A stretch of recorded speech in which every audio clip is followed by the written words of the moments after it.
আসসালামু আলাইকুম প্রিয় ভাইরা, আশা করি আপনারা সবাই ভালো আছেন।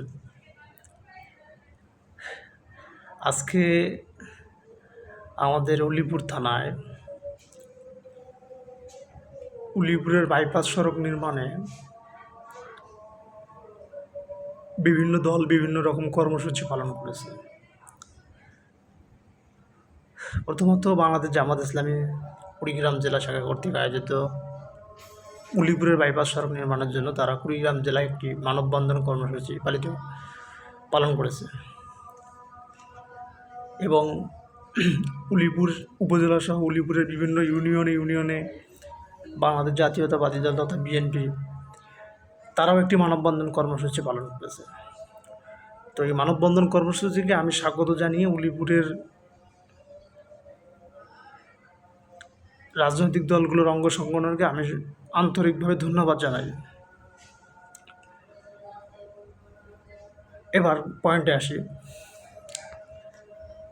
আমি একটা ব্যাপার বুঝলাম না যে বাংলাদেশ জামাত ইসলামী আজকে যে মানববন্ধন কর্মসূচি পালন করলো, যে উলিপুরে বাইপাস সড়ক নির্মাণ করতে হবে, তারা কেন আজকে এই মানববন্ধন কর্মসূচি পালন করবে? আমার প্রশ্নটা এখানে। না মানে মানববন্ধন কর্মসূচি পালন করতে পারে না, ব্যাপারটা এরকম না, পারে, কিন্তু তারা আজকে কেন করবে এইটার জন্য, এইটা আমার প্রশ্ন। এখন বলবেন যে করতে পারে না বা এটা কি করা জায়েজ নাই। আমি জায়েজ না জায়েজের প্রশ্ন আসি না, আমার কথা হলো তারা কেন করবে। হ্যাঁ, তারা এজন্যই করতে পারে না, আমি আবারও বলি, তারা এজন্যই করতে পারে না। উলিপুরের বর্তমান এমপি হলো বাংলাদেশ জামাত ইসলামী কর্তৃক মনোনীত একজন সদস্য। এমপি হওয়ার পরে তিনি অবশ্য সবার এমপি। ব্যারিস্টার মাহবুব আলম সালেহী ভোটের আগে তার ইস্তেহারে অথবা তার অঙ্গীকারনামায় আপনি যদি টপমোস্ট তিনটা উন্নয়নের কথা বলেন, তার মধ্যে আমি মনে করব যে এই উলিপুরে বাইপাস সড়ক নির্মাণ একটি। তিনটা ধরেন, প্রধানত আমরা তিনটা ধরলাম। নাম্বার ওয়ানে ধরলাম যে উলিপুরের নদী ভাঙ্গন রোধে কাজ করবে, 2 নম্বর হলো উলিপুরে একটি কর্মসংস্থান তৈরি করবে, 3 নম্বর হলো উলিপুরে একটি বাইপাস সড়ক নির্মাণ করবে। তো মোস্ট তিনটা গুরুত্বপূর্ণ অগ্রাধিকার, কাজের যে অগ্রাধিকার, সেখানে যদি এই উলিপুরে বাইপাস সড়ক নির্মাণে অলরেডি নির্বাচনের আগে তার কথা দেয়াই আছে, উলিপুরের মানুষকে তার ওয়াদা দেয়াই আছে, তিনি প্রতিশ্রুতিবদ্ধ, তিনি উলিপুরে বাইপাস সড়ক নির্মাণ করবে। কিন্তু আজকে জামাত ইসলামী কেন এই মানববন্ধন কর্মসূচি করবে, এটা আমি বুঝলাম না। কেন তারা মানববন্ধন কর্মসূচি পালন করবে? সেজন্য আমি আজকে জামাত ইসলামের একটু সমালোচনা করতে চাই। তাহলে আমরা কি ধরে নিব যে এখানে জামাত ইসলামের মধ্যে একটা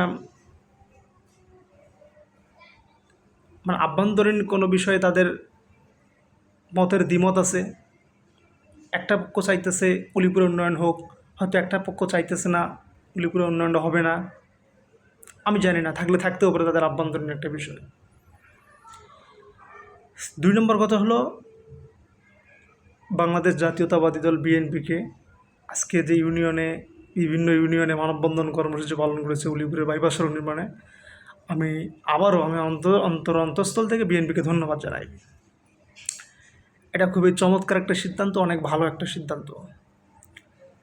যদিও বিএনপি আজকে দেশের সরকার, কিন্তু এই মুহূর্তে তারা উলিপুরের প্রশাসনিক কোনো দায়িত্বে নেই। মানে আপনি যদি বলেন যে বিএনপি দেশের সরকার, আর এই মুহূর্তে আমাদের উলিপুর শাখা বিএনপি হলো বিরোধী দল, আর সরকারি দল হলো জামাত, কারণ জামাতের সেখানে এমপি আছে। সেই হিসাবে তারা এই মানববন্ধন কর্মসূচি পালন করার উদ্দেশ্য হলো যাতে এই যে একনেক থেকে পাশ হওয়া বিলটা যাতে কোনো ক্রমে মারিং কাটিং, 2 নম্বরই, কোনো ধরনের কোনো রকম ষড়যন্ত্র এই বিলটার মধ্যে না পড়ে, যেন এই কাজটা শতভাগ জামাতের এমপির মাধ্যমে এটা বাস্তবায়ন করা হয়। এজন্যই তারা আজকে মানববন্ধন কর্মসূচি পালন করছে। এটা খুবই ধন্যবাদ, খুবই প্রশংসনীয় একটি কাজ। এবার আমি বিএনপির আরেকটা সমালোচনা করব।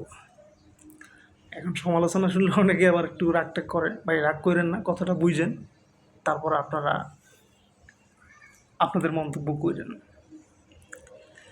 সেটা হলো, আজকে আমি দেখলাম বিভিন্নভাবে তারা যে পোস্টগুলো করেছে, সেই পোস্টের মধ্যে অনেক নেতা এবং কর্মী বলতেছে যে উলিপুরে বাইপাস সড়ক নির্মাণে একটি কুচক্রী মহল ষড়যন্ত্র করতেছে। এই যে একটা শব্দ চয়ন, এই যে কুচক্রী মহল, আমি বুঝলাম না এই কুচক্রী মহল বলতে তারা কাকে বুঝাইছে বা কাদেরকে বোঝানো হচ্ছে, আমি এটা জানি না। সেজন্য আমি বিএনপিকে বলবো, এই কুচক্রী মহলটা কারা? যদি এই কুচক্রী মহলের মধ্যে পতিত সরকার আওয়ামী লীগ থাকে, তাহলে আমি বলবো যে ভেরি গুড ডিসিশন, খুব ভালো একটা কাজ করছেন আপনারা। হ্যাঁ, এখানে উলিপুর আওয়ামী লীগ তারা চাইবে উলিপুরের উন্নয়নটাকে রুখে দেওয়ার জন্য, কারণ এখানে উলিপুরের উন্নয়ন হলে, উলিপুরের উন্নয়নকে রুখে দিতে পারলে ফিউচারে তাদের একটা ফিউচার পলিটিক্স করতে তাদের একটা সুবিধা হবে। তারা চাইবে, তাদের একটা এখানে পলিটিক্যালস উদ্দেশ্য থাকলেও থাকতে পারে এবং তাদের থাকবে, এটাই স্বাভাবিক। 2 নম্বর হলো, এই কুচক্রী মহল বলতে কিন্তু তাহলে তারা কি জামাত ইসলামী কি বুঝাইলো? আমি আবারও বলছি, করতে পারে এই কুচক্রী মহলটা জামাত ইসলামী থাকতে পারে। যেহেতু কথাটা বিএনপি বলেছে, তাই আমি বিএনপিকে আহ্বান করব, এই কুচক্রী মহল বলতে তারা কী বুঝাইছে এবং এই কুচক্রী মহলটাকে ফাইন্ড আউট করার জন্য তারা খুঁজে বের করুক। যে অপরাধ করবে তাকে শাস্তির ব্যবস্থায় নিয়ে আসেন, প্রয়োজনে জুতা পিটা করেন, তারপরে মিডিয়া ভাইরাল করে দেন। জামাতের ইসলামের মধ্যেও এই কুচক্রী মহলটা থাকতে পারে।